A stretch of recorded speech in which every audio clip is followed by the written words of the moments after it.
Welcome. You're listening to Detective Duo, bringing you tales from the golden age of mystery, adventures in the spirit of Tommy and Tuppence Beresford. Tap subscribe to stay with us and share where in the world you're listening from.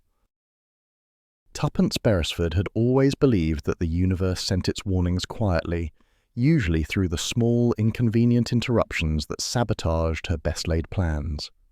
On this particular evening, she was sitting cross-legged on the sitting-room rug, surrounded by half-sorted papers from the glorious muddle that was Young Adventurers Limited.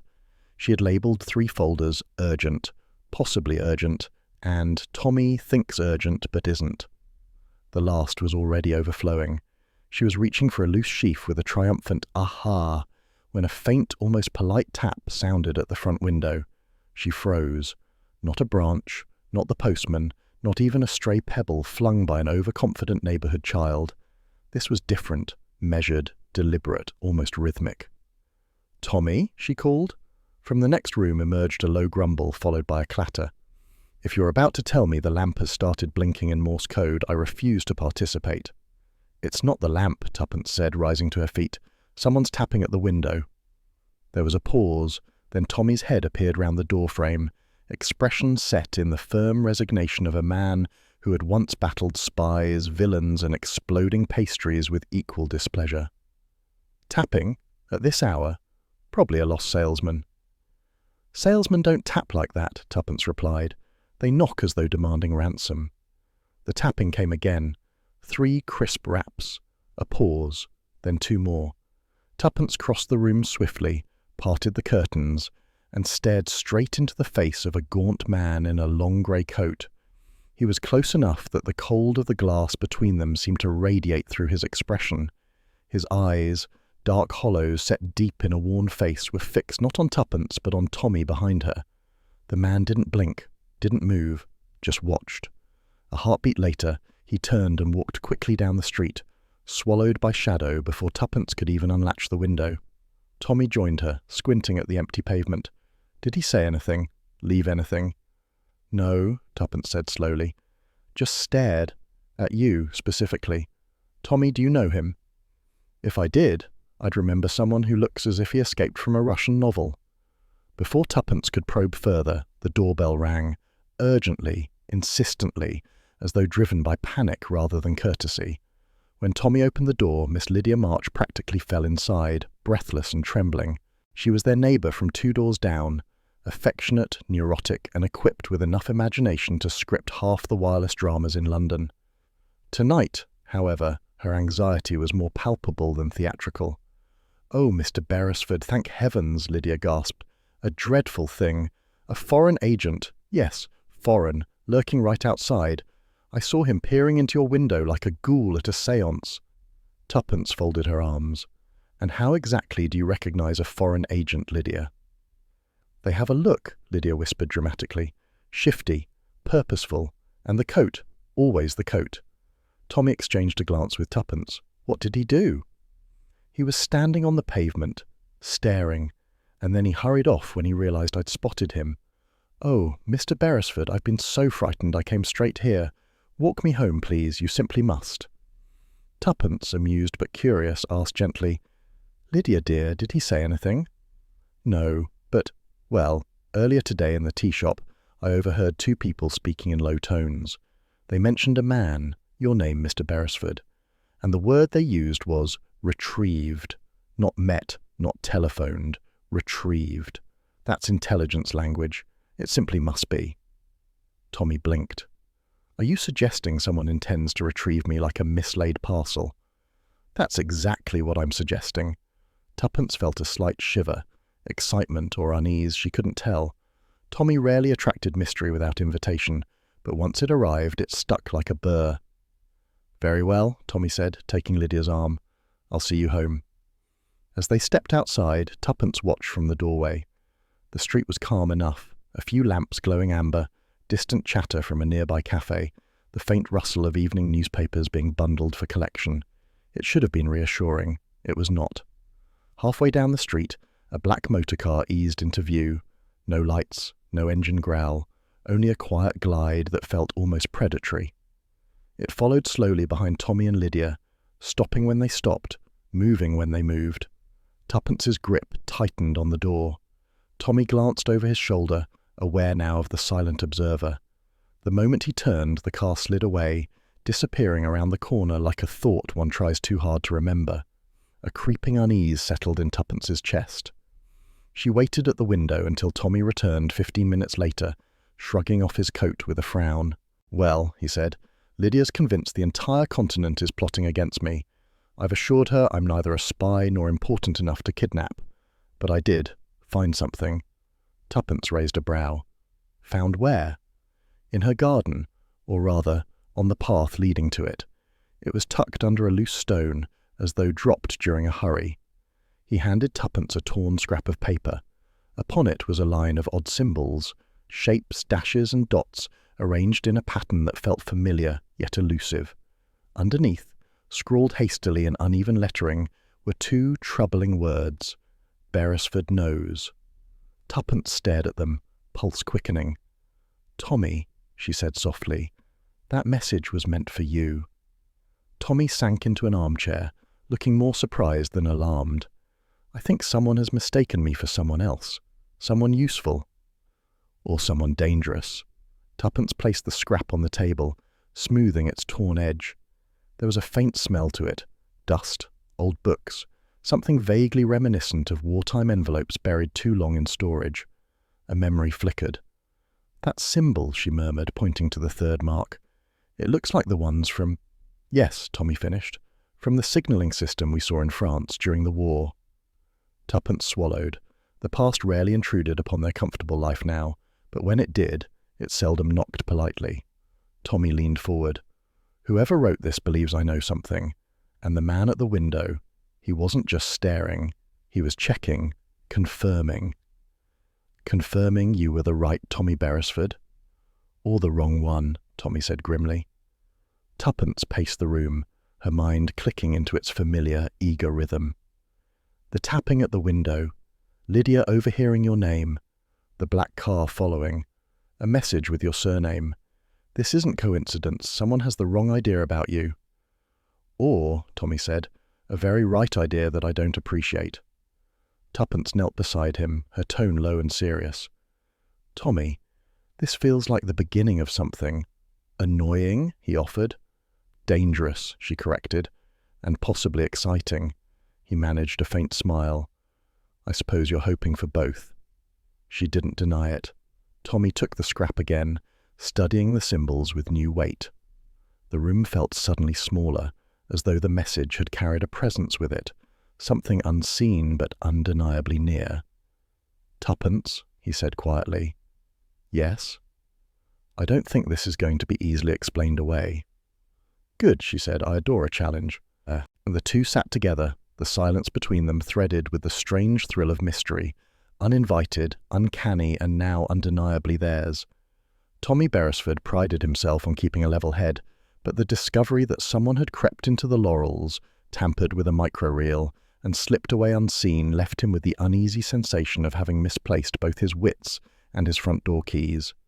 He paced the sitting room in short, quick strides, hands behind his back like an irritated schoolmaster preparing a scolding.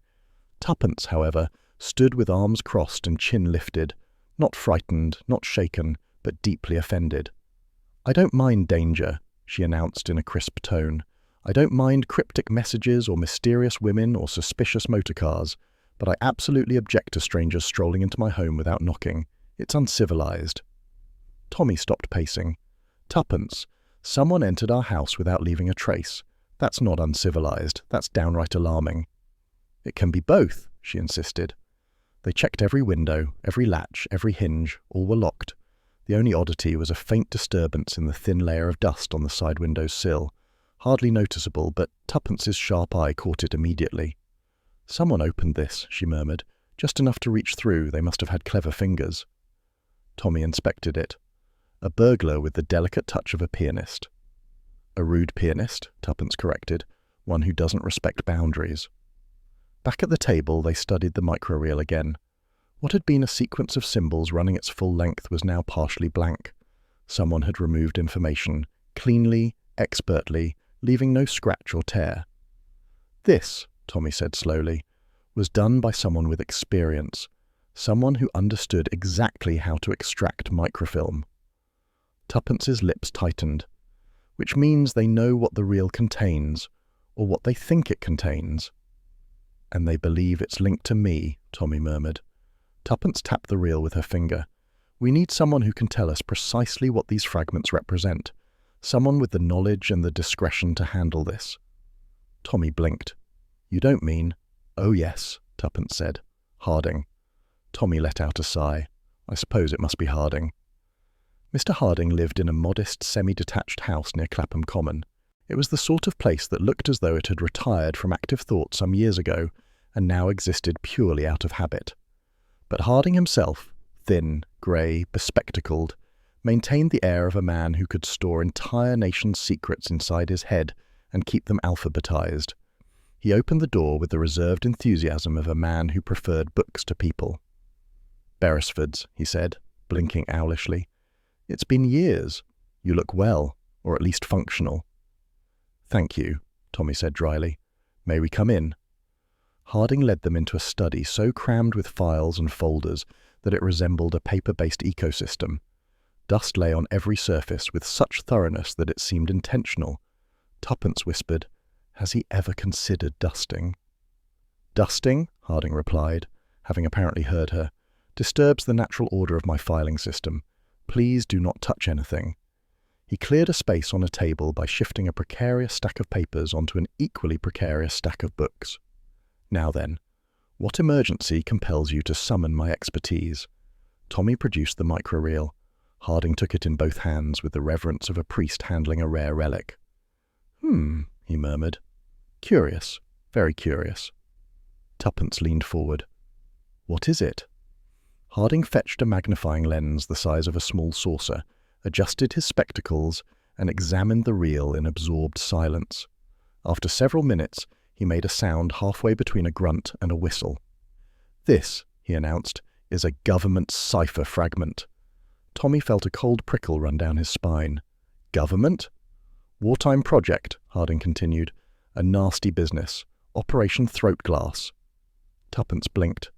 Throat Glass?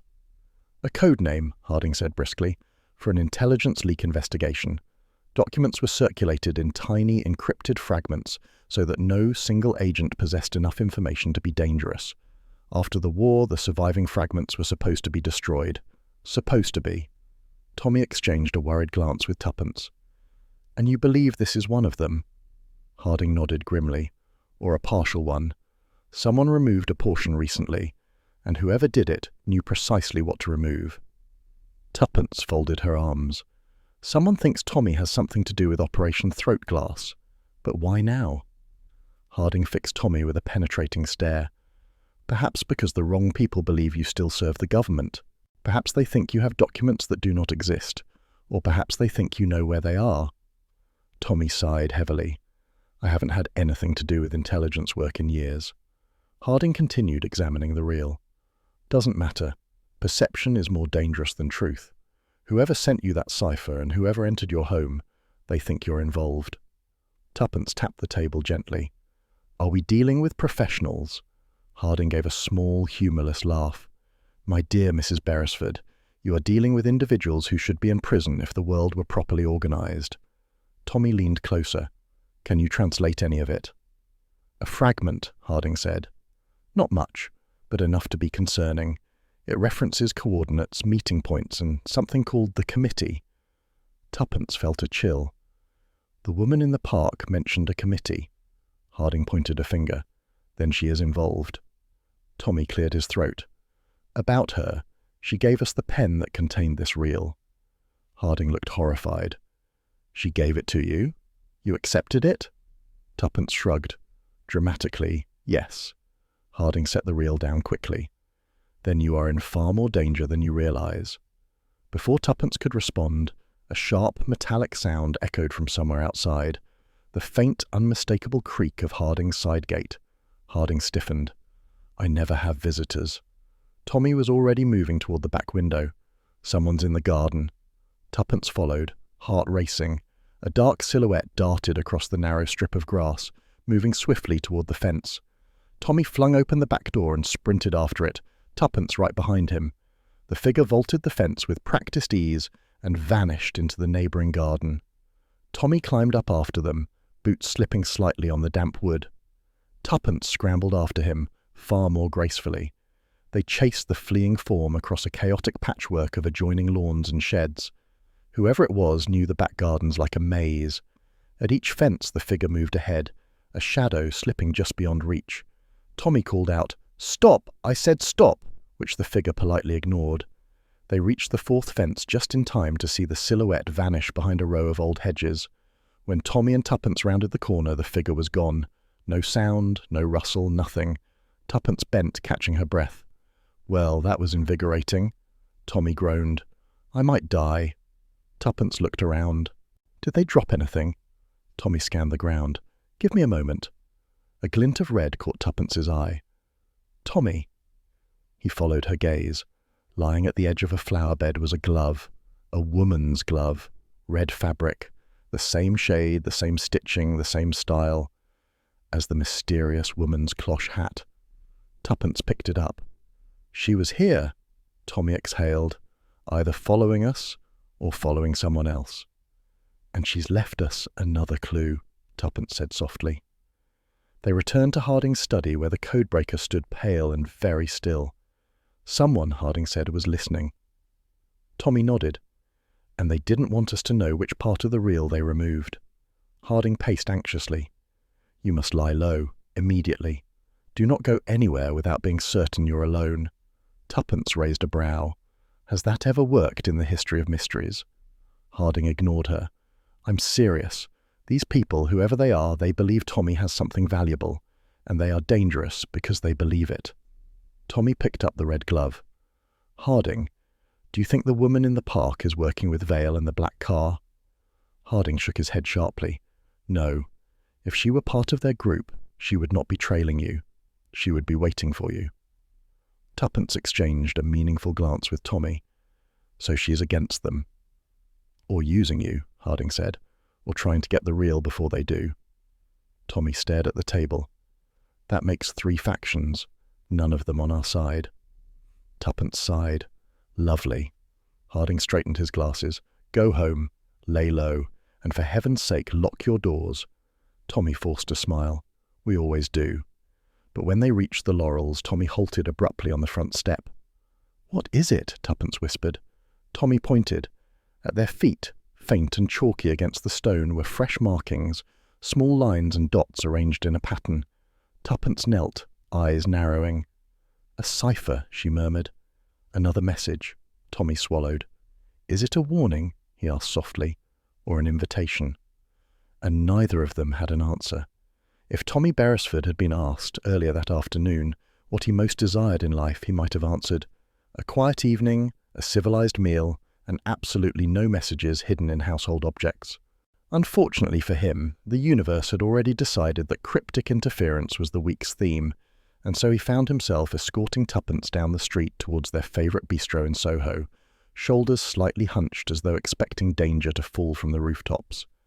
Tuppence, however, walked with brisk cheer, as though the past 48 hours had been nothing more than a complicated crossword puzzle. "Tommy," she announced, "if we sit at our usual table, I expect at least one mysterious figure to appear behind a menu. Possibly 2. Tommy groaned.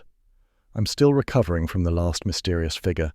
She ran across 3 gardens and vaulted a fence in heeled shoes. That's not natural." Tuppence patted his arm affectionately. "It's invigorating, darling. It keeps you from becoming dull." "I have never been dull," Tommy muttered. The bistro glowed warmly as they entered. Amber lights reflected off glassware, soft laughter threaded through the air, and the scent of buttered shallots promised comfort. It was the sort of place where nothing exciting ever happened, until tonight. They were greeted by Maurice, the maitre d', who bowed theatrically. "Mr. and Mrs. Beresford, your table is free, yes? You are safe, yes?" Tuppence raised an eyebrow. "Safe from what, Maurice?" Maurice shivered dramatically. "The streets, they feel watched." Tommy's eyes widened. "Why does everyone know before I do?" "Because," Tuppence murmured, sliding into her chair, "you are drastically behind in the intrigue." Their menus had barely been opened when a waiter glided toward them, balancing a tray with a single folded note. "For you, sir," he said, "from the gentleman at the corner table."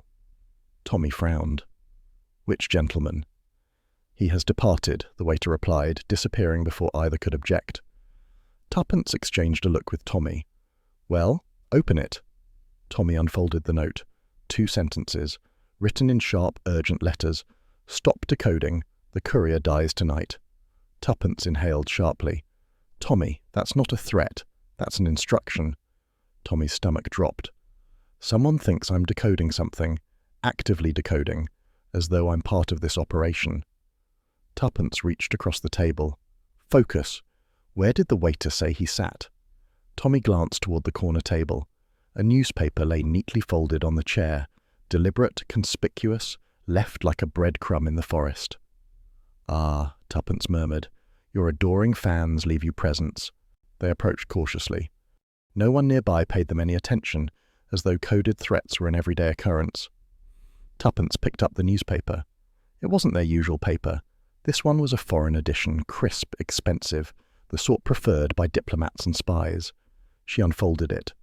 A page inside had several underlined words in faint pencil. "Tommy," she said softly, "it's another cipher." He took the paper and stared. The underlined words, when strung together, formed a strange and precise message. "Townhouse, Kensington. Door will be open. Bring real. Midnight."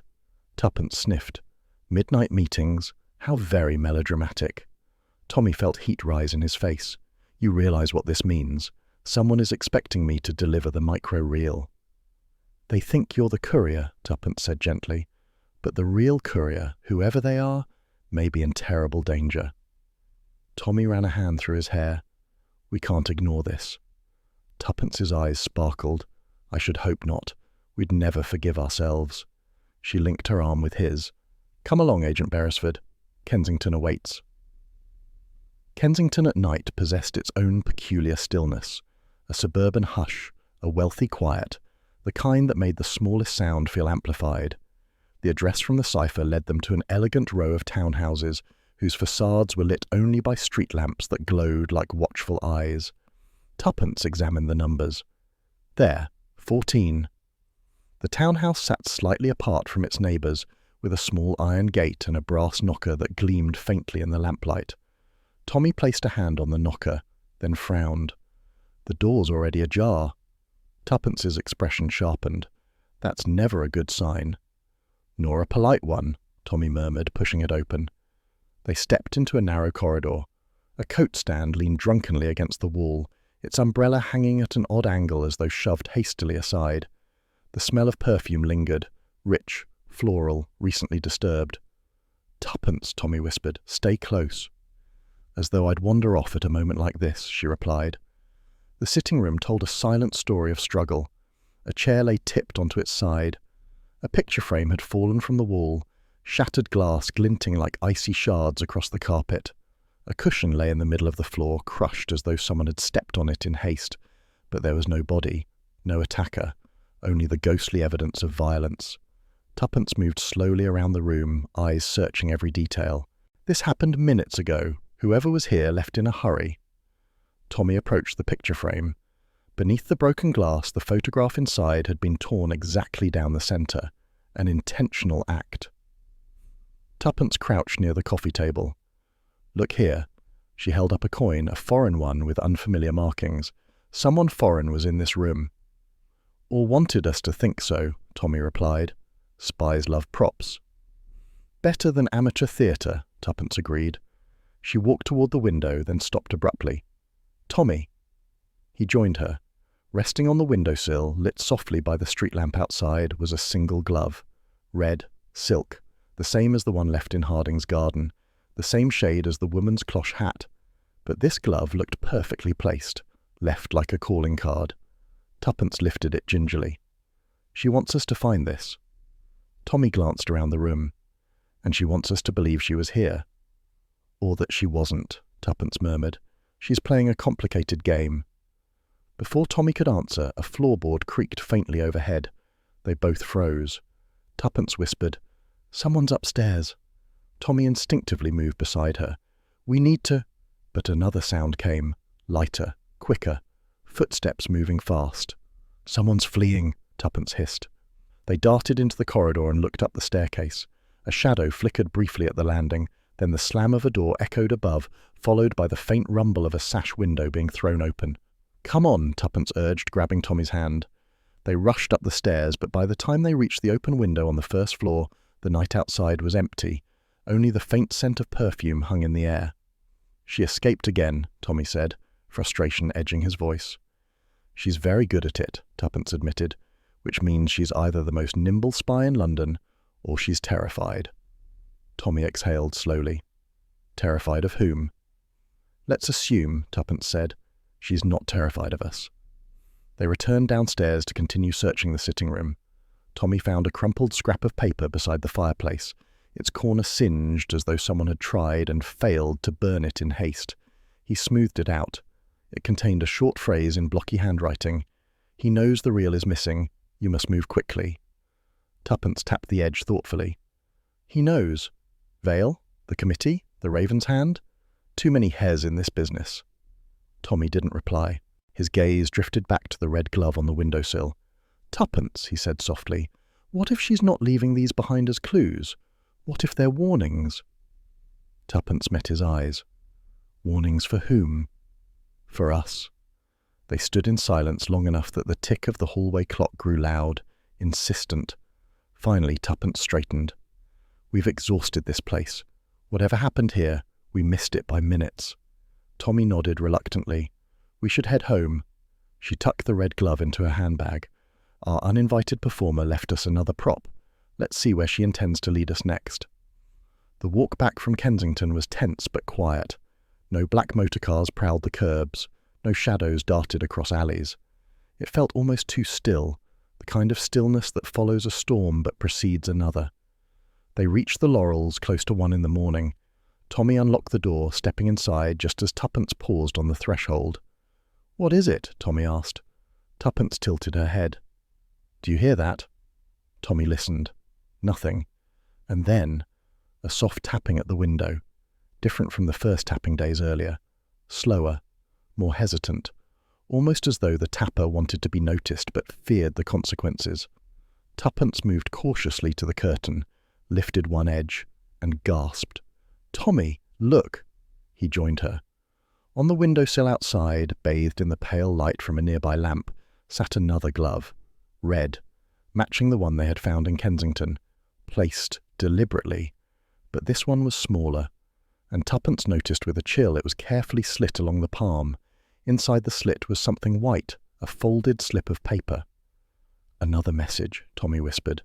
Tuppence opened the window, lifted the glove and withdrew the slip. It held only 3 words. "He followed you." Tommy swallowed. Meaning, someone was watching us leave Harding's, watching us enter Kensington, watching the entire night unfold. Tuppence closed the curtain slowly. "Someone who wants us to know we're being followed." Tommy looked at the second glove in Tuppence's hand. "And someone who," he murmured, "wants us to know we're next." The second red glove lay on the hall table like a challenge. Tuppence studied it with narrowed eyes while Tommy shrugged into his coat. "She's close," Tuppence murmured. "Close enough to leave this without being seen. She wants us to follow." Tommy buttoned the top button with deliberate care, the way a man does when he is deeply uneasy and pretending otherwise. "Or she wants us to think she wants us to follow. Double bluffs and all that." Tuppence lifted the glove by one fingertip. "Either way, we're not sitting quietly at home." "Of course not," Tommy muttered. "Sleep is for people not impersonating couriers." She flashed him a quick grin.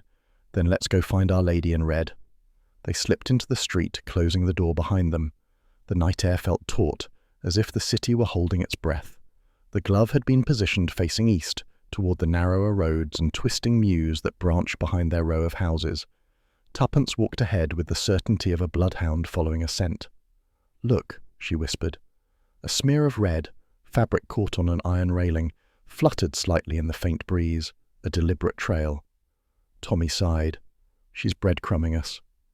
"And doing it stylishly," Tuppence said approvingly. They followed the mews northward, the narrow lanes lined with shuttered garages, and the faint smell of petrol and yesterday's rain. The houses here huddled closely, windows dark, the street lamps too far apart for comfort. Their footsteps echoed softly ahead of them. Another scrap of red appeared near a lamppost, a torn corner of silk, carefully placed. "You realize," Tommy murmured, "that breadcrumb trails are usually for luring prey." "Tommy," Tuppence said sweetly, "stop complaining. You're ruining my chase." He didn't argue, because she was already striding ahead. They took a sharp left into a lane so narrow that Tommy imagined the houses were whispering to each other across the gap. The alley opened into a tiny square of cobblestones, and there she was, the woman in the red cloche hat. She stood at the far end, half in shadow, watching them approach. Her posture was rigid, her head tilted just enough to show she had been listening for them long before they arrived. Tuppence slowed, her voice level but alert. "You've gone to considerable trouble." The woman held up a hand, pale, elegant, gloved in red silk, now the matching pair of the ones she had dropped behind her like breadcrumbs. "Stop," she whispered. Her voice was low, shaped by accent. French? Belgian? Or a careful imitation of either? Tuppence stopped. Tommy did too, though less willingly. The woman glanced behind her nervously toward the rooftops overhead. Her eyes kept flicking upward, as though expecting danger to descend from the chimneys. "You followed quickly," she said. "That's good, very good. We have no time." "Then perhaps," Tommy said dryly, "you might tell us your name before we reach retirement age." She gave him a sharp, faintly annoyed look. "Monsieur Beresford, you are not amusing. You are in danger." "Everyone keeps saying that," Tommy muttered. The woman stepped closer, just enough for the lamplight to reveal her face. She was striking, sharp cheekbones, dark eyes, hair pinned meticulously beneath the cloche hat.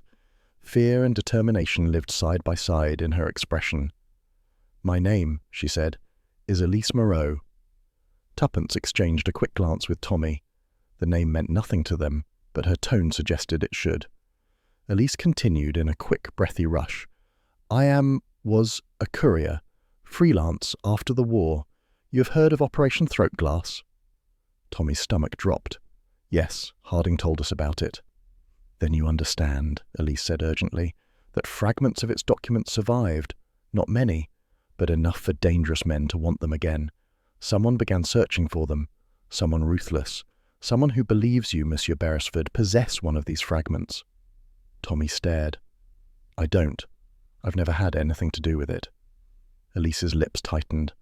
"I know, but the man they meant to meet, the real courier, was killed 3 days ago, and the package he carried went missing before he died.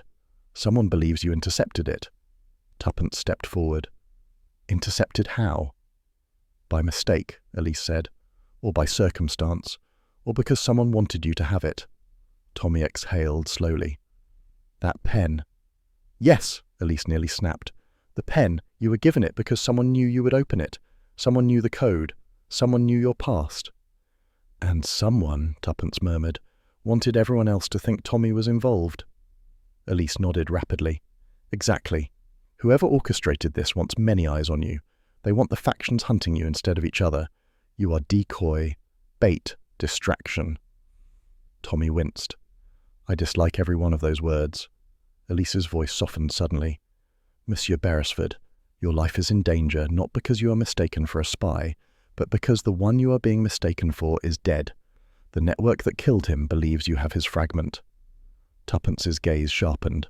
"Which network?" Elise's eyes flicked upward again, toward the rooftops.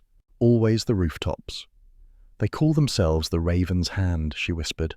"A rumour, a shadow, a committee of powerful men who manipulate others through fear. They control the black car watchers." Tommy swallowed. "So Vale works for them?" "Or against them," Elise said. "He is dangerous, but unpredictable, not loyal to anyone." Tuppence studied Elise carefully. "And you? Whom do you serve?"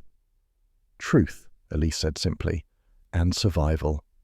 Her gloved hand reached into her coat and produced a small object wrapped in tissue. She extended it toward Tommy. "Take it." He hesitated. "What is it?" "A second fragment," Elise said, "the one belonging to the courier who died. I recovered it before the Raven's Hand found it." Tommy didn't move. Elise stepped closer. "Take it. You are already a target. Better to have the truth in your hands. Reluctantly, Tommy accepted the bundle. Inside was a thin sliver of microfiche, opaque, delicate, mottled with tiny symbols. Tuppence's breath caught. This matches the reel we have, Elise nodded. 2 pieces of 1 document, you must keep them safe. Tommy pocketed it carefully.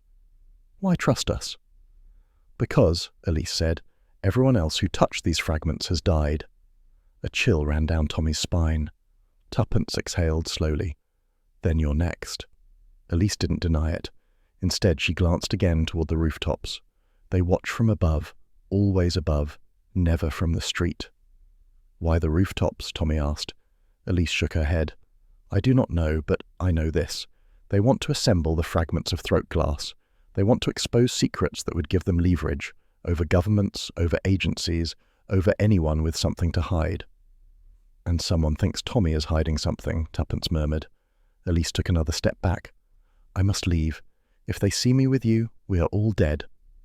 A police whistle shrilled faintly from a street a few blocks away. Elise reacted instantly, shrinking back into shadow. Don't worry, Tuppence said quickly. It's just the police. Elise's expression twisted. I do not fear the police. Tuppence froze. Tommy inhaled sharply. Before they could question her, Elise spun around and bolted into the alley. Wait, Tommy shouted. But she was already running, weaving between shadow and lamplight, moving with the uncanny grace of someone who had lived years with danger as a companion. Tuppence sprinted after her, Tommy behind her. But by the time they reached the end of the mews, Elise Moreau had vanished completely, slipped into London's underbelly with the expertise of a seasoned phantom. They stood in silence, breath misting faintly in the cold air. Tuppence placed a hand on Tommy's arm. She'll contact us again. Or someone else will, Tommy murmured. Someone less interested in helping. They walked the long way back to the Laurels, checking behind them at every corner. The city felt hostile now, every shadow too deep, every rooftop too tall. The second fragment weighed heavily in Tommy's pocket, as though it carried its own gravity.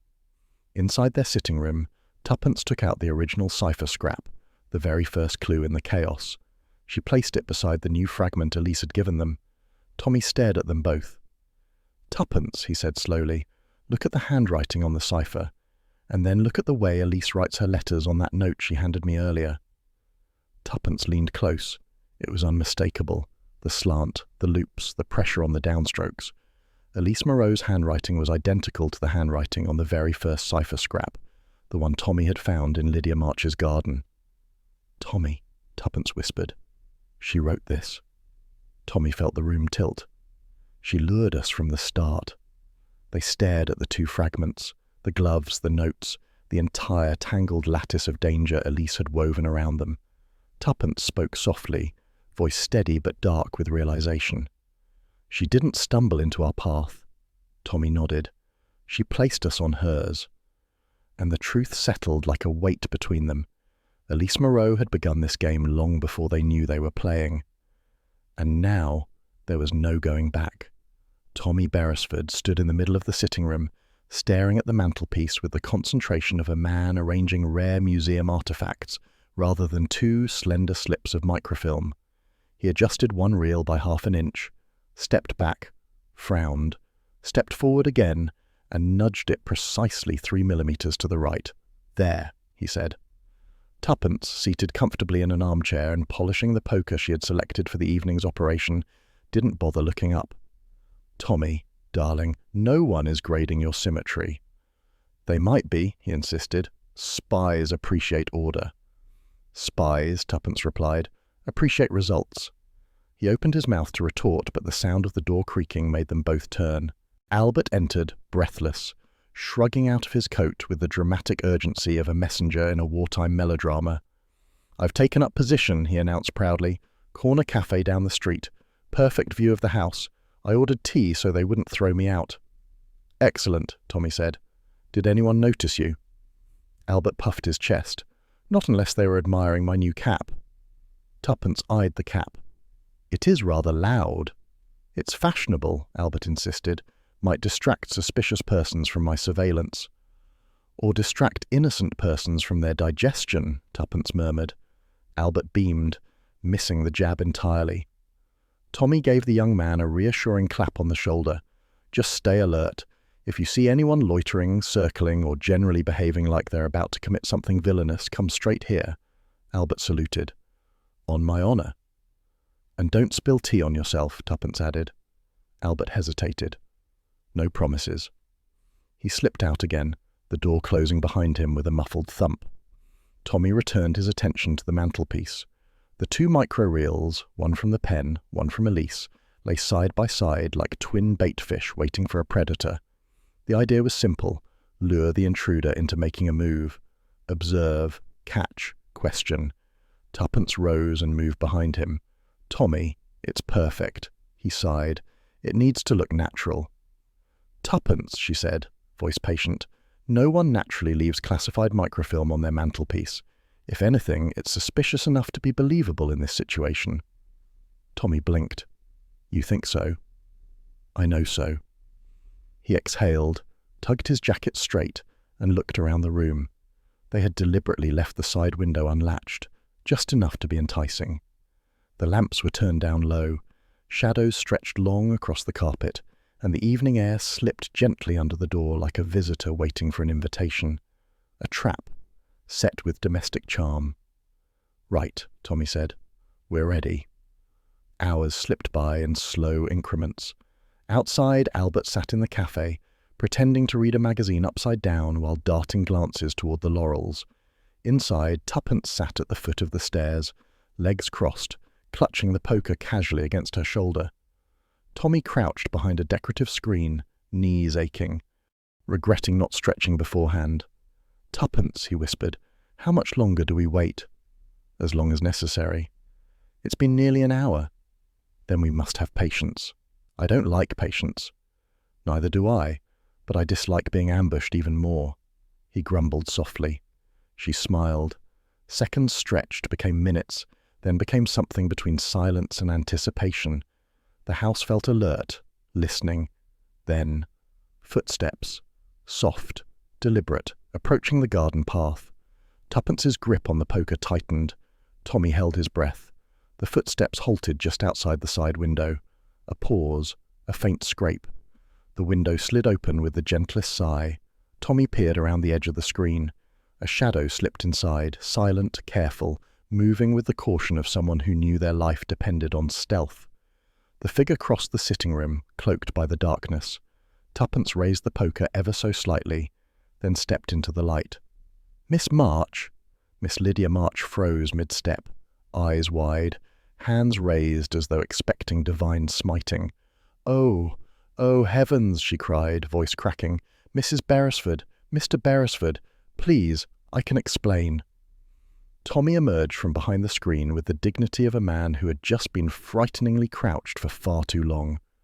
Miss March, what on earth? Lydia burst into tears, actual tears, flowing freely. Her shoulders shook as she covered her face with trembling fingers. Tuppence lowered the poker. Oh dear. Tommy hurried forward. Miss March, please, sit down before you collapse on something valuable. She dropped into an armchair and sobbed harder. I didn't know what to do, she gasped. I didn't want to come, but he said he'd hurt my brother. Tuppence knelt beside her. Who? Who threatened you? The man with the scar, Lydia whispered. Gregor Vale. He told me to watch your house, to tell him if you seemed to have something valuable. He said I must help him, or my brother would pay for it. Tommy and Tuppence exchanged a grim look. Gregor Vale. Finally, a name. Tommy crouched beside Tuppence. Why didn't you tell us earlier? I was frightened, Lydia managed, and I didn't understand. But then you found that scrap of paper, and he became furious. He said if I didn't get inside your house tonight and retrieve something, he'd... She broke off, sobbing. Tuppence squeezed her hand. You're safe now. Lydia nodded, though her trembling didn't subside. Tuppence asked quietly, what exactly was he looking for? Lydia swallowed. He called it the fragment, or the real. He said you had it, that you were pretending not to know. Tommy felt a chill. He believes I'm the courier. Lydia nodded vigorously, before they could question her further. A stone crashed through the window. The shattering glass erupted across the floor, scattering shards like ice. Tuppence pulled Lydia down. "Get down!" Tommy lunged instinctively toward the mantelpiece, shielding the reels from flying debris. A voice outside bellowed, "Hand them over!" Tuppence hissed, "Tommy, someone's at the window!" "No kidding," he muttered. A dark figure reached through the broken pane, trying to unbolt the latch from inside. Tuppence grabbed the nearest cushion and hurled it at the hand. The figure swore violently and pulled back. Lydia fainted right off the armchair. "Wonderful," Tommy groaned, "just wonderful." Another stone flew through the broken window, this one wrapped in paper. "Duck!" Tommy shouted. Tuppence obeyed instantly, flattening herself behind the settee. The stone thudded onto the rug, rolling slightly before coming to a stop. Tommy grabbed it. The paper around it was tied with twine. He ripped it open. 3 letters signed the message, R.H. Raven's hand. The note contained only one line, "Your time is up." The silence that followed was electric. Tuppence stood slowly, brushing glass from her sleeves. Well, they're certainly taking the subtle approach. Tommy looked out the broken window, but whoever had thrown the stones had already vanished into the dark. He turned back to Tuppence, voice low. "This wasn't an ordinary threat. They know we have both fragments now." "And they know we're not giving them up," Tuppence said. Lydia lay unconscious on the rug, looking fragile and painfully unaware of the danger still circling them. Tuppence sighed. "We need smelling salts." "We need," Tommy said grimly, "to get ahead of Vale before he gets ahead of us." Tuppence met his eyes. "And the Raven's hand." Tommy nodded. "And the Raven's hand." He glanced toward the mantelpiece, the reels still intact for now. Tuppence exhaled, slow and steady. "The trap worked, Tommy." "Yes," he said quietly, "but not in the way we expected." They both looked at Lydia, then at the shattered window, then at the ominous stone on the floor. Whatever game Elise had begun, Gregor Vale and the Raven's hand were ready to finish. The Kensington townhouse felt different the second time Tommy and Tuppence stepped into it. Not merely ransacked, but watchful, as though the very walls remembered violence and expected more of it. The overturned chair lay exactly where it had fallen. The broken frame still glittered across the carpet, and the faint perfume hung like a fading warning. Tommy closed the door behind them softly. "It's odd," he murmured. "I expected someone to have cleaned up by now." "You mean," Tuppence said, inspecting the room with narrowed eyes, "you expected the guilty party to tidy before leaving." "Well," Tommy admitted, "it's good manners." Tuppence tapped her chin. "No new signs of a struggle. Everything is precisely as we left it." "Which means," Tommy said, "no one's been back." "Or someone has," Tuppence countered, and was very careful to hide the fact. Tommy didn't like that thought. "Let's hope for the first." They spread out, Tuppence checking drawers, Tommy examining the broken frame again. He picked up one half of the torn photograph and studied it. The missing half had shown a second figure, someone standing beside the man in the picture. But now only the unfamiliar face of the first man remained, half smiling, half ghostly in the dim light. Tuppence crossed to the coffee table. "Tommy, footprints." He hurried over. Indeed, faint smudges trailed across the carpet, not matching their own. A lighter tread, deliberate. "Someone's been inside since last time," Tuppence said quietly. "Someone cautious." Before Tommy could speak, the door creaked behind them. They turned as one. Elise Moreau stood in the doorway, breathless, her hair dishevelled, her red cloche hat slanted at an angle that suggested she had run a considerable distance. "Thank goodness I found you," she whispered. Tommy stiffened. Tuppence did not move. Elise stepped inside quickly and shut the door behind her. "Things have changed. You must listen to me." Tommy exchanged a glance with Tuppence, hers sceptical, his wary. "What's changed?" Tommy asked. Elise clasped her hands together. "Vale knows you have both fragments. He knows you've spoken to Harding. He knows you are close to understanding the cipher. I overheard him. He means to take the reels tonight." Tuppence's tone remained steady. "And you want us to accept your help?" Elise nodded vigorously. "I have a contact, someone trustworthy, someone who can protect you both. You must give me the fragments. Please, time is short." Tommy hesitated. For a moment, just a moment, he believed her. Elise looked genuinely frightened, her eyes darting toward the windows as though expecting Vale to burst through them at any instant. But Tuppence watched her more closely, observing tiny details rather than broad strokes. Elise wrung her hands nervously, and as she did, her red glove caught the light. Tuppence's gaze snapped to it. Something was wrong. Very wrong. The glove on Elise's hand was not the same shade as the one left on their windowsill, nor the shade of the glove they had found in the Kensington townhouse.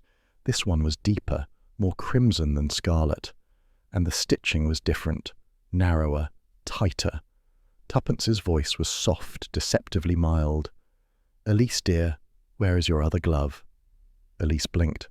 "Pardon?" "Your other glove," Tuppence repeated. "We found two, one near Harding's, one on our windowsill, but they don't match the one on your hand." Elise froze. Tommy's breath caught. Tuppence stepped forward gently, her eyes never leaving Elise's face. "Those gloves weren't yours, were they? You left some. Someone else left others." Elise swallowed hard. I... Who were you pretending to be?" Tuppence asked quietly. "Your trail was too neat, too theatrical, too convenient." Elise's shoulders slumped. Her voice dropped to a whisper. "All right. Enough. Yes, I left the first glove, but not the second." Tommy stared. "What are you talking about?" Elise looked up, and in her eyes something shifted. The mask dropped. The anxiety softened into calculation, and the politeness turned brittle. "I needed to guide you," Elise said, "to make sure you followed the path I laid. Vale was hunting me. I needed him to hunt you instead." Tuppence's breath stilled. "You used Tommy as bait." Elise didn't deny it. "I had to. Vale would never ignore a courier he believed was still alive. I needed him distracted. And you were perfect." Tommy felt his stomach twist. "So all of this, every clue, was deliberate?" "Yes," Elise said. "Every breadcrumb, every message, every step." "And what about the real courier?" Tuppence demanded. Elise hesitated, and that hesitation was all the truth they needed. "He died because of you," Tommy said quietly. Elise's jaw tightened. "He died because he was careless. I was not." Tuppence lifted her chin. "And now you want the fragments?" Elise nodded slowly. "I want to assemble the throat glass document. It's worth a fortune to certain parties. Enough money to buy a new life. Far from London. Far from danger." Tommy shook his head in disbelief. "You're planning to sell classified wartime intelligence?" "I'm planning to survive," Elise snapped. "Something you know nothing about." Tuppence's voice remained steady. "You think survival is selling old secrets? Putting countless people in danger?" Elise's expression hardened. "It isn't personal. It's business." Tommy moved subtly closer to Tuppence. "You won't get the reals." Elise exhaled slowly. "Then I'm afraid—" A gun clicked. Tommy froze. From the shadowed corner of the doorway stepped Gregor Vale, tall, broad, scar down his cheek like a cruel signature, eyes burning with something like hatred mixed with triumph. The gun in his hand gleamed under the weak lamplight. "Elise Moreau," he growled. "You lying serpent." Elise stiffened. "Vale?" "Not another word." His gaze slid to Tommy and Tuppence. "And you two, meddling idiots." Tommy resisted the urge to say something brave and regrettable. Vale stepped deeper into the room, aiming steadily at Elise. "Did you really think you could trick me? Leave clues? Frame the Beresfords? You've always been too clever for your own good." Elise's voice sharpened. "You were never supposed to follow them here," Vale snarled. "I followed the one person I could predict, you." Tommy cleared his throat. "If it's all the same to everyone, perhaps we could discuss this without pointing guns." "Shut up," Vale snapped. Tuppence leaned just slightly toward Tommy. "He's charming." Elise backed against the wall. "Vale, listen." "Oh, I'm listening," he growled. "But you won't. So let me explain something to all of you." He gestured with the gun toward the broken picture frame. Throat glass wasn't just a leak investigation. It was deeper, older. 3 men, 3 controlled the oversight. They were the only ones who knew the full details. They called themselves the Raven's Hand. Elise scoffed. "A myth." "No," Vale said. "A committee, hidden inside the diplomatic circles, men with power, quiet power. If they reconstruct the document, they can destroy anyone, including me, including you." Tommy felt the hairs on his neck rise. "So, Elise isn't your main enemy?" Vale shook his head. "She's a nuisance, The real threat is the hand. They want the fragments. They will do anything to get them. Elise spat. Liar. Vale stepped closer. Am I? You think I chased you because I want the documents? No. I want to stop the hand from putting me on their list. Tuppence frowned. And what list is that? Vale smiled coldly. People to be eliminated. Tommy swallowed. The air tightened. 4 people in one room, each with a different allegiance, each poised to strike, each unsure who might betray whom first. Then, sirens, faint at first, growing louder. Police. Elise's eyes widened. You brought them? But Vale looked just as shocked. No, Tuppence whispered. Someone tipped them off. Tommy's mind raced. Elise? Vale? The Raven's hand? The sirens grew louder still. Vale cursed. I'm not hanging around for the yard. He dashed to the doorway, muscles tense. Vale, stop, Tommy shouted. Vale fired a warning shot into the ceiling, splintering plaster, and ran. Elise lunged toward the back window. If Vale gets away, you'll never find him again, Tuppence shouted. Elise, don't! But she was already gone, vaulting onto the sill, pushing the window open and leaping out into the night like a creature built for escape. Tommy grabbed Tuppence's hand. We need to leave. Now. But the police. They're not coming to rescue us, Tommy said. Someone wants us trapped. Tuppence didn't argue. She snatched the reels from Tommy's pocket as they bolted toward the back door. Behind them, the sirens wailed. Sharp orders shouted. Footsteps thundered across the pavement. Tommy kicked open the back exit. This way! They slipped into the narrow alley behind the townhouse, hearts pounding, breath sharp in their throats. They ran until they reached the far end and ducked behind a tall refuse bin. Tuppence clutched Tommy's arm. Someone tipped off the police. Tommy nodded grimly. And I think I know who. She looked at him sharply. Who? Tommy glanced back toward the townhouse, toward the window Elise had leapt from, toward the direction Vale had fled, toward the place where their clues had begun. The Raven's hand, he whispered. Tuppence tightened her grip on the reels. And they both knew. The game had changed. The truth settled into place like the final click of a long, resistant lock. Tommy and Tuppence sat in their kitchen at the Laurels, the 2 micro-reels spread between them along with the cipher scraps, the chalk marks, and Tuppence's meticulous notes. Albert's latest message lay nearby, a hurried scrawl reporting he had seen one of the Kensington townhouse figures boarding a bus toward Whitehall. It fits, Tuppence murmured, tapping her pencil lightly against the newspaper cipher from the restaurant. All of it fits. Tommy leaned back, rubbing his temples. You're suggesting the meeting point the cipher references is not Battersea Park, not Kensington, but this. He pointed to her latest deduction. Former ministry, upper offices, Whitehall. Tuppence nodded. Think about it. The Raven's hand is made of former diplomats. Vale said that. Men with old access. Men who would know the gaps in security around buildings the government barely remembers. Tommy frowned. But the ministry building is disused. Why meet there? Privacy, Tuppence said simply. Few patrols, empty rooms, forgotten corners. The perfect place to reassemble something dangerous. Tommy exhaled. Operation Throat Glass. She gave him a firm look. If they finish reconstructing the document, they gain leverage over half of Europe's post-war negotiations.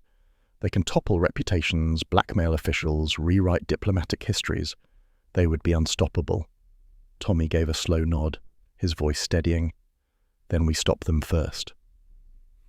Tuppence folded the reels back into their small protective case. Come along, my courageously bewildered husband. We've got a committee to crash. Whitehall at night possessed the hollow grandeur of a cathedral abandoned by faith. The tall facades of government buildings loomed like stone guardians, their windows black squares staring into nothing. Lamplight pooled weakly along the pavements, illuminating only small patches before surrendering to darkness. The abandoned wartime ministry building was easy to spot. Its doorway bore the faded imprint of a plaque long removed, and its windows were mottled with time. Tommy tested the side entrance. It yielded with unsettling ease. Inside, the air was heavy with the dust of disuse. The lobby echoed with each step they took, carrying a faint smell of old paper and colder secrets. Tuppence shuddered, not with fear, but curiosity. Tommy, she whispered, this place feels haunted. By bureaucracy, perhaps, Tommy murmured. which is far more terrifying. They moved cautiously. Their footsteps stirred soft clouds of dust lying dormant for years. Filing cabinets stood like sentinels in forgotten rows. A lift door hung slightly ajar, revealing the dark throat of the shaft. Somewhere above them, faint metallic noises echoed. Tuppence stiffened. "They're here," Tommy nodded, leading her toward the staircase. They crept upward, hands skimming the peeling rail, breath low and quiet. On the third floor, a thin glow spilled beneath a door at the end of the corridor. A conference room. Tommy motioned for silence. They inched closer, then pressed themselves flat against the wall beside the doorway. Tuppence angled slightly, catching a sliver of the room in the reflection of a dusty picture frame. She whispered, "3 men, grey suits, and, Tommy, they have the fragments." He risked a glance. A long table dominated the room, buried beneath maps, old dossiers, and several pieces of microfilm, including the ones Elise and Vale had fought over. The 3 figures stood close together, murmuring. Tommy recognized one, Sir Reginald Blackwell, former attaché to the French embassy, a man known for impeccable manners and a disturbingly cold smile. Next to him stood Lord Harrington, retired diplomatic strategist, now looking more like a spider than ever, thin fingers tapping the desk rhythmically. The third man was Mr. Avery Grant, a mild-faced bureaucrat whose harmless exterior hid a calculating intelligence. The Raven's hand. Tuppence inhaled. 3. A committee of 3. Vale was right. Tommy leaned closer to listen. Sir Reginald's voice was smooth, elegant, chilling. "Once the final fragments are assembled, we release the information to the appropriate channels. Quietly. Precisely. No scandal touches us." Grant nodded. "And the Beresford fellow? We are confident he can be framed." Harrington chuckled. "The courier who survives? Of course. We simply leak several fragments anonymously and place the blame upon him. The ministry will have no choice but to eliminate him for treason." Tuppence's stomach turned. They meant to kill Tommy. Grant added mildly, "Elise Moreau failed us, unfortunately, but she distracted Vale, which was her purpose. Now they can eliminate each other." Tommy felt an angry heat rise in his chest. He and Tuppence shared a look, a silent agreement that they would not die for Raven's hand convenience. Tuppence whispered, "We need proof, information, something that puts them behind bars." Tommy nodded, and then disaster struck. Tuppence's elbow brushed against the shelf beside them. The inkwell perched on top wobbled, teetered, fell. It hit the floor with a shattering crack. Tommy closed his eyes. Oh no. The men in the conference room froze for a second, then surged toward the corridor. "Run!" Tuppence hissed. They bolted down the hall. Grant shouted. Harrington pulled an alarm cord. Sir Reginald strode after them with surprising speed. Tommy and Tuppence flew down the dim corridor, turning blindly through the maze of abandoned offices. Doors slammed open behind them. Footsteps thundered. A voice shouted from the far end of the hall. "Beresford!" Tommy's blood chilled. Gregor Vale. He staggered into view, wounded, limping, but alive. Sweat plastered his hair to his forehead. A gash marked his arm, but his eyes were blazing. "Tommy!" he gasped. "They're going to destroy everything. Stop them!" "Vale!" Tuppence cried, shocked. "No time!" Vale shouted, pulling a pistol. "You go for the documents. I'll handle Harrington." Tommy didn't stop to question. Vale leapt forward as Lord Harrington rounded the corner, grabbing the older man and slamming him into the wall in a tangle of limbs. They crashed together, roaring and grunting. Tommy grabbed Tuppence's hand and dragged her toward the staircase. Sir Reginald shouted behind them. Gunfire split the air. They ducked, bullets whistling into plaster. "Tommy!" Tuppence shouted. "We cannot outrun bullets." "We don't need to," he yelled. "We just need to outrun Sir Reginald." They darted into another wing of the ministry. Paper lay everywhere, fluttering like dead leaves. A toppled file cabinet blocked part of the path. Tommy vaulted it, then reached back to pull Tuppence over. Behind them, Avery Grant called out, "They're heading for the archives. Stop them!" But something else caught Tommy's eye. Smoke. Dark, curling smoke from the floor ahead. "Tuppence! Fire!" They skidded around the corner to see the third Raven's Hand conspirator, Mr. Grant, holding a flaming file, tossing it into a large crate overflowing with documents. He looked up, startled but determined. "These records vanish," Grant said coldly, "and so does our involvement." Tommy charged forward, grabbing a blanket from a nearby table and beating at the flames. Grant lunged at him, knocking him sideways. The blanket slipped. Fire licked upward. Tuppence darted forward, eyes wild. "Oh, absolutely not!" She grabbed the nearest tool available, a tall fire extinguisher, and sprinted toward Grant. He turned just in time to see it coming. With a decisive whoosh, Tuppence blasted him square in the chest with a cloud of choking powder. Grant shrieked, stumbling backward. Tuppence swung the extinguisher like a club, sending him crashing into a shelving unit. It toppled sideways, trapping him beneath a rain of dusty folders. Tommy stared. "Remind me never to upset you." "No time to flatter me," she said briskly. "Stop the fire." Together they smothered the last of the flames. Smoke drifted through the room, curling like dying ghosts. Tommy coughed, wiping ash from his face. "Where's Sir Reginald?" he managed. A cold voice answered behind them. "Right here." Sir Reginald stood in the doorway, gun steady, expression icy with fury. "You have interfered in matters far beyond your comprehension," he said. "You should have died quietly. You leave me no choice." He stepped forward. Tommy braced. Tuppence inhaled sharply. And from the shadows behind Sir Reginald came a ragged voice. "Drop the gun." Gregor Vale, bleeding heavily, barely standing, but armed and furious. Sir Reginald turned too slow. Vale struck the back of his arm with a brutal blow. The pistol clattered across the floor. The diplomat staggered. Vale shoved him forward, pinning him against the table. "You forgot something," Vale hissed. "I don't die easily." Sir Reginald fought back, but Vale was beyond reason now. Rage fueled him. He wrestled the man into submission and tied him with telephone wire ripped from the wall. Tuppence blinked. "Well, this is new." Tommy helped Vale lean against the cabinet as footsteps echoed from below.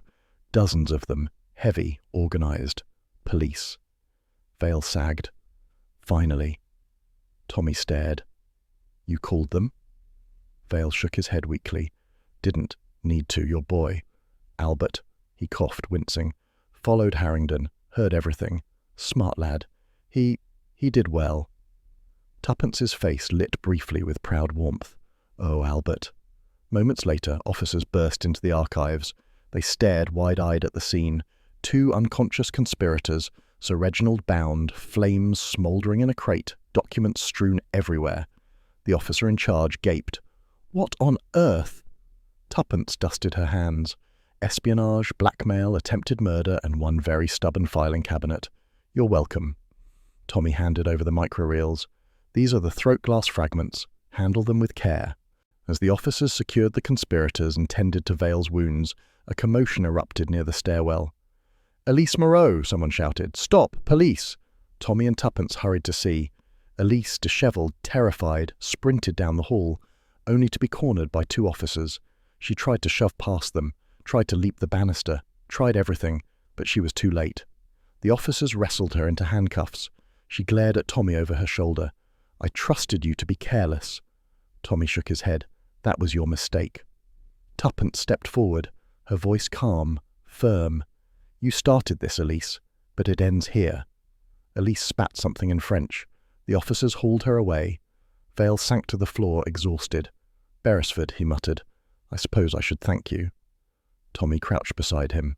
"I suppose we should thank each other." Tuppence smiled faintly.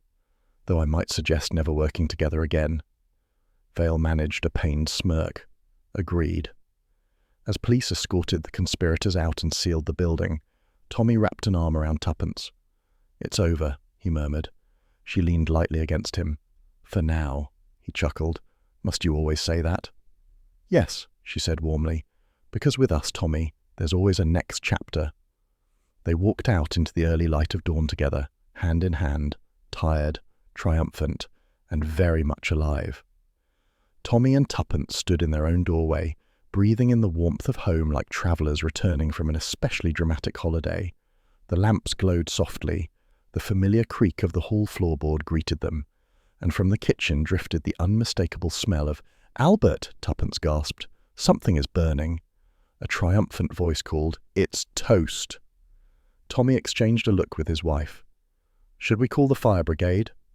"No, darling," Tuppence sighed. "It's only Albert."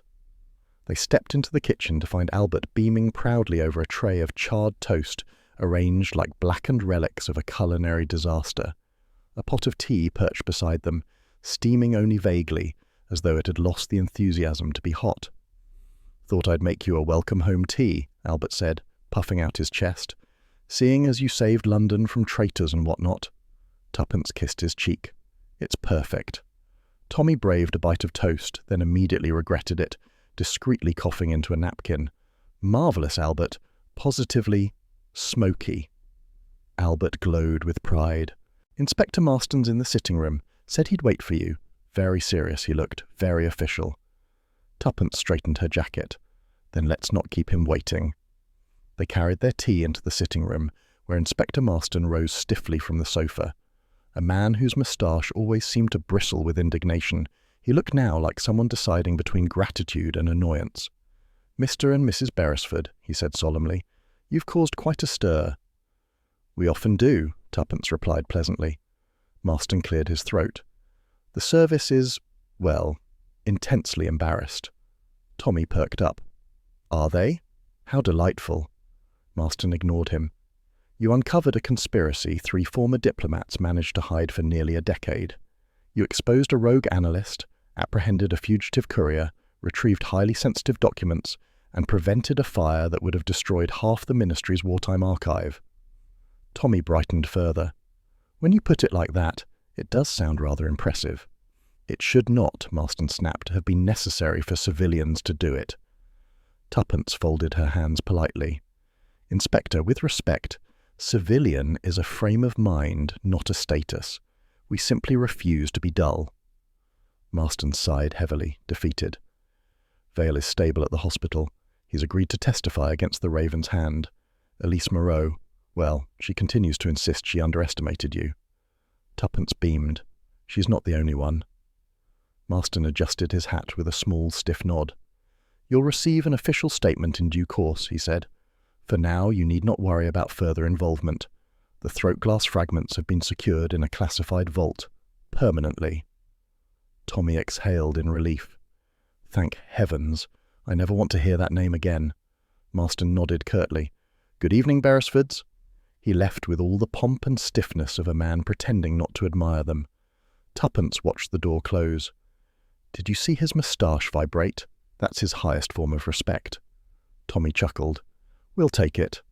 A gentle knock sounded a moment later. Albert peeked his head in.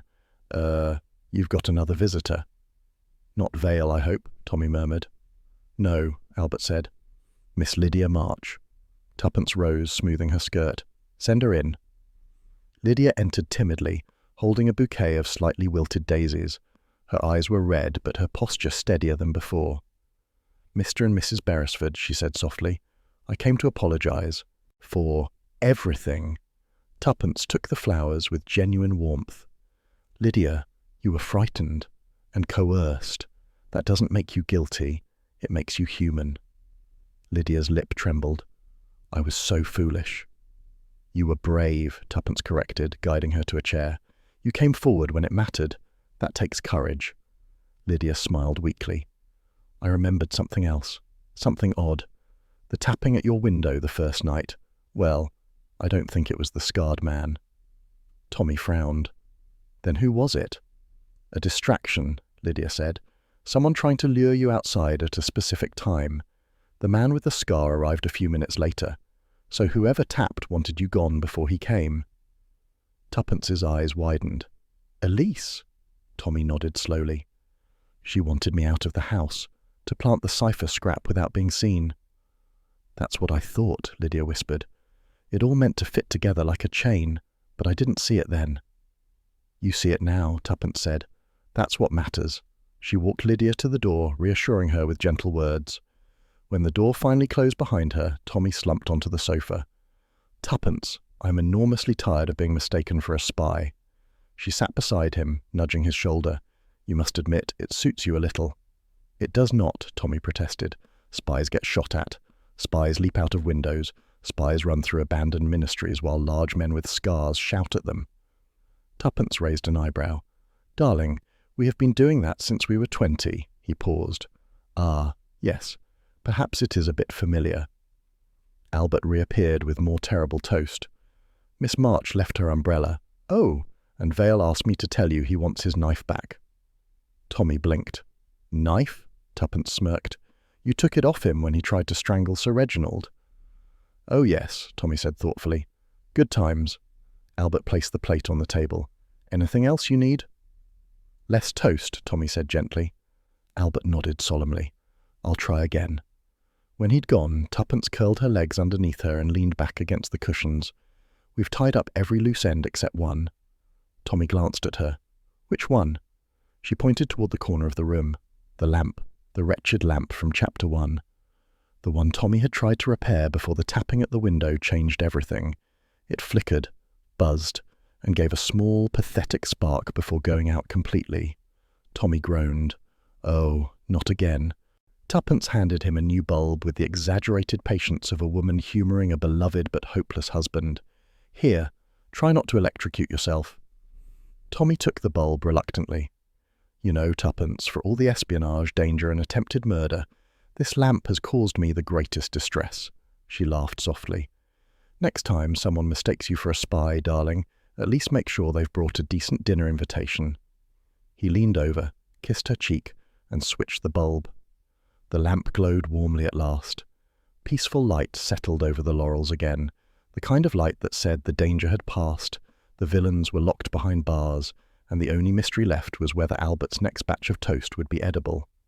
For the record, Tommy suspected not. But for now the Beresfords rested shoulder to shoulder, contented, triumphant, and very much ready for whatever adventure might, inevitably, find them next. 3 quiet weeks passed before the envelope arrived. Tommy found it waiting on the hall table one mild Thursday morning, nestled between a circular announcing a sale on hair tonic and a postcard from Aunt Griselda, who had run out of polite ways to complain about her neighbours. The envelope itself was unmistakably official, thick paper, government crest, and a warning printed across the top that the contents were not to be discussed with unauthorised persons. "Tuppence," Tommy called, holding it aloft as though it might disappear. "We've been noticed." Tuppence appeared from the sitting room with a feather duster in hand. "Darling, we've been noticed since Chapter 1. Open it." Tommy slit the envelope and read aloud. "Mr. Thomas Beresford, the Ministry extends gratitude for your inadvertent assistance in a classified matter. Your cooperation proved unexpectedly valuable." He paused. "Please refrain from involving yourself in further intelligence business unless directly contacted." Tuppence laughed. They might as well have written, "Do stop helping, you're making us look bad." Tommy folded the letter with exaggerated dignity. "One does aim to be useful." "Useful, yes," she said, plucking the letter away, "but not until I've framed this." She crossed the room and set the letter beside the infamous fountain pen, the very one that had rattled again, and then completely upended their lives. Now, polished and harmless, it lay inside a small glass box. The display looked half museum exhibit, half private joke. "There," she announced, "a tribute to our brush with classified lunacy." Tommy shook his head fondly. "I still maintain that pen is cursed." "Every pen is cursed if paired with your handwriting, dear." Before Tommy could respond, Albert burst in with the kind of dramatic urgency usually reserved for declaring war. He carried a stack of notebooks and a stubby pencil behind his ear. "Mr. Beresford! Mrs. B! I've made a decision." "Oh dear," Tommy murmured. "He's thinking again."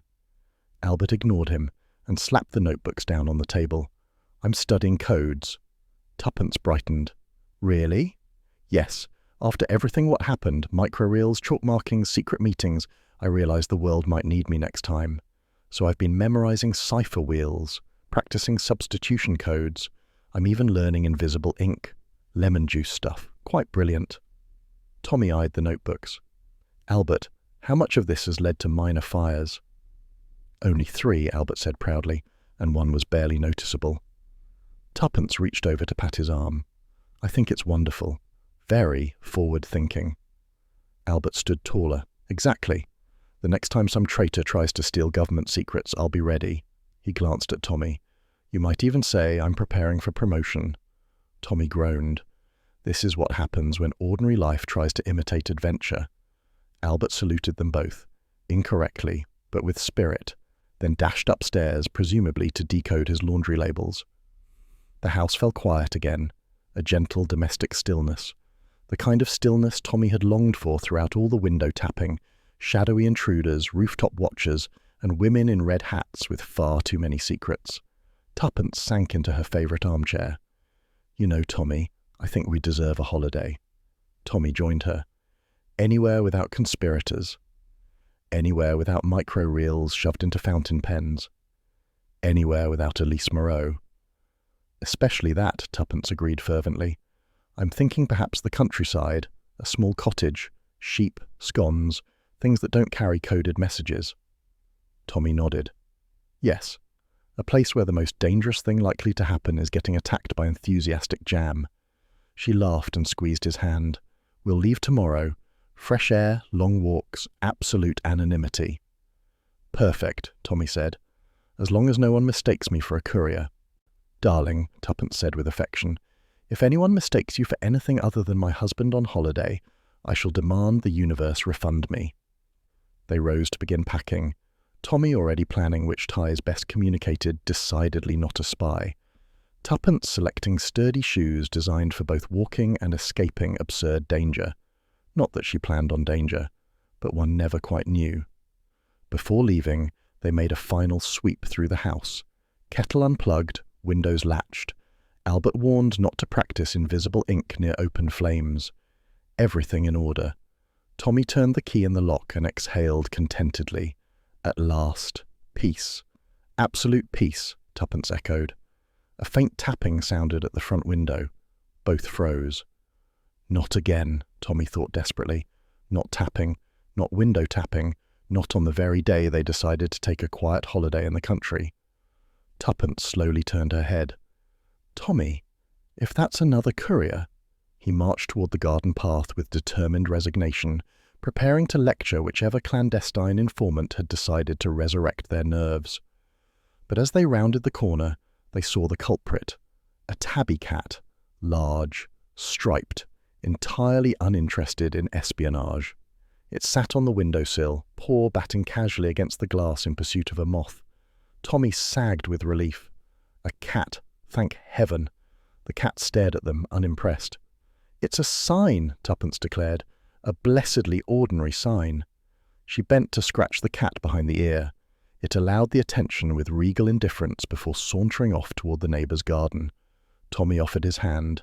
She took it at once, and together, hand in hand, with the sun beginning its late morning climb and no conspirators lurking in the hedges, only curious cats and the promise of scones, they walked down the street toward the station, two former adventurers determined to enjoy a holiday where nothing, absolutely nothing, could possibly go wrong. Probably. Because for the Beresfords, ordinary life had a funny way of turning extraordinary the moment they stopped looking. But that was a concern for another day. Today belonged to quiet trains, country air, and the delightful certainty that neither of them, despite what half of London seemed to believe, was a spy.